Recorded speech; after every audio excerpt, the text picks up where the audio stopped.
اهلا وسهلا بيكم في مطبخ للاكل اصول. النهارده هنعمل مع بعض كحك العيد. لو اول مره تشوفوا فيها القناه ما تنسوش تشتركوا وتفعلوا الجرس عشان يوصلكم كل الجديد. ويلا بينا نبدا. معانا هنا نص كيلو سمنه بدرجه حراره الغرفه، هنشتغل عليها على البارد. لو عايزه تقدحيها وتشتغلي عليها تمام مفيش مشكله. ومعانا كيلو دقيق منخول، هنحط كيلو الدقيق المنخول على نص كيلو السمنه.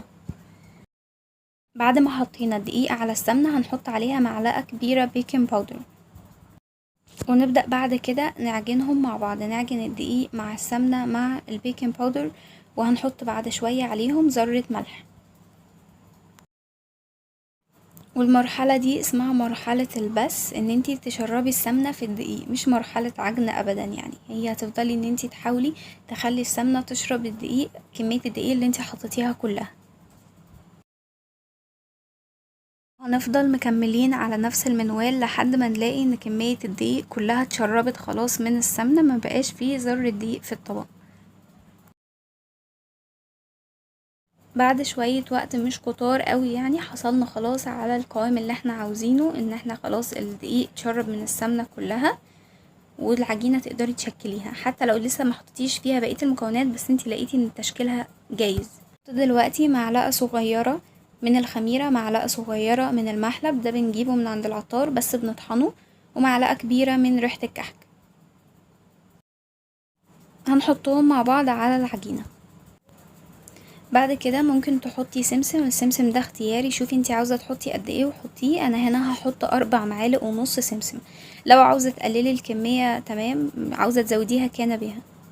وهنحط كمان 3 معالق لبن باودر، وهنضيف عليهم كمان 3 معالق سكر باودر. وهنبدأ دلوقتي نعجنهم كلهم مع بعض.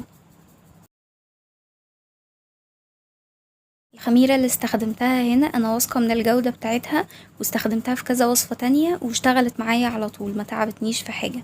لو انتي مش واثقة من الخميرة قوي او مركونة بقالها فترة وعاوزة تتأكدي منها، ممكن تحطيها في شوية مية دافية وتشوفي هتشتغل ولا لأ. لو اشتغلت اشتغلي بيها في الوصفة تمام.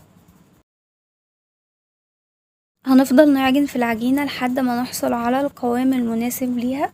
ممكن تحطيها في العجان، هتوفري على نفسك كتير. مفيش عجان مش مشكلة، اعجنيها على ايدك، هتاخد معاكي شوية وقت بس النتيجة بتاعتها هتنسيكي الوقت ده كله. هنجيب كوباية مية دافية نلم بيها العجينة.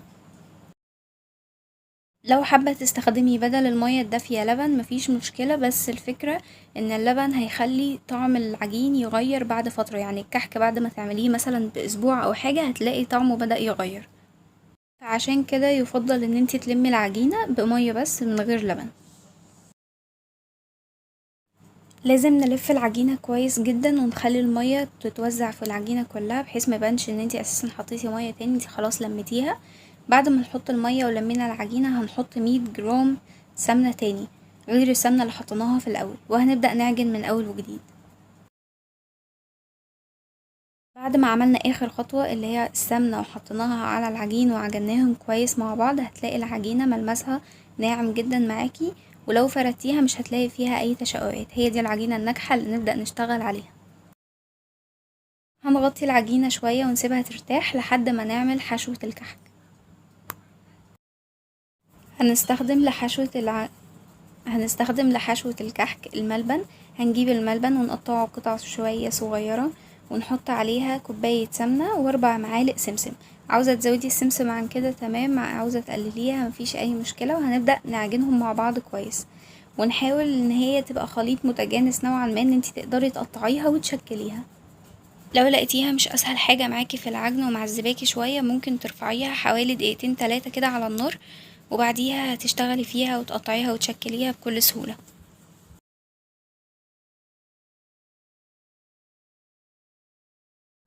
وده الشكل النهائي للملبن بالسمسم بعد ما خلاص عجناه كويس جدا. هنبدأ دلوقتي نقطعه قطع صغيرة. ممكن تعملي اكتر من حشوة للكحك، ممكن تعملي الملبن زي ما احنا عاملين هنا، او ممكن تعملي الحشوة بتاعة المعمول اللي هي العجوة. لو ما شفتيهاش ممكن تراجعي فيديو المعمول. ممكن برضو تحطي اي نوع من انواع المكسرات، الموضوع كله اختيار. في اكتر من شكل واكتر من طريقة لتقديم الكحك. وكمان الرسمة اللي على الكحك ممكن تعمليها بطريقة المناقيش، والمناقيش دي بتبقى اكتر حاجة مشهورة بالنسبة لنا. وفي برضو طريقة البصمات. هناخد قطعة من العجين ونلفها كويس في ايدنا، وبعد كده نفردها في ايدنا ونعمل فيها زي ثقب كده، ونحط فيها الحشوة ايا كانت ايه هي، وبعديها نرجع نلفها تاني نفس الطريقة اللي عملنا بيها المعمول بالظبط. بعد كده الخطوة اللي بعد كده اختيارية عندك انتي، ممكن تعمليها بالبصمة او ممكن تعمليها بالمناقيش. هنا بعملها بالمناقيش اهو. اظهري روح الفنان اللي جواكي واعملي الشكل اللي يجي على بالك، ويعني لا تبالي لأي حاجة تانية، الموضوع بيبقى لذيذ والله. وبرضو مش محتاجة اقول ان الكحك بيحب اللمة، وحلويات العيد كلها بتحب اللمة، فهتلاقي اكتر من حد يشاركك في الموضوع ده، وبتبقى حاجة لذيذة جدا. كمل بقية الكمية بنفس الطريقة. خلاص الموضوع دلوقتي كله بقى اختياري على حسب انتي عاوزة تشكليها ازاي. في الشكل الرفيع اللي احنا بنعمله ده بنعمل بيه ورقة شجر، يعني هي باينة شوية في الصاج وهتبان برضو في التصوير بعد كده. حبيت برضو اوريكم الفكرة بتاعة ورق الشجر. انتي هتجيبي المنقاش وتعملي قطعة من العجين بشكل شوية اسطواني، وتعملي فيها مناقيش من على اليمين ومن على الشمال، وبعد كده هتعملي الجزء اللي في النص بشكل عمودي، وهتطلع معاكي شكلها حلو جدا.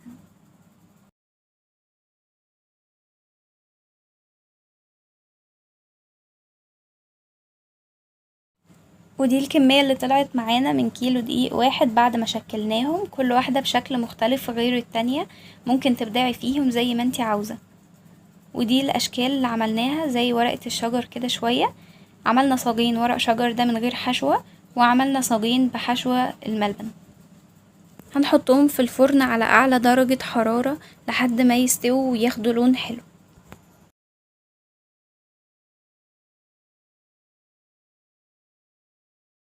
وده هيكون الشكل النهائي للكحك بعد ما طلع من الفرن واستوى وخد اللون الحلو ده. وده شكل الكحك بعد ما خلاص استوى. انا حبيت اوريهولكوا بس منه وهو في الصاج اول ما طلعناه من الفرن، وظهره ان هو مستوي كويس سواء في الشكل الاول او في الشكل التاني، فهو مستوي جدا وهتلاقيه لما تمسكيه دايب قوي.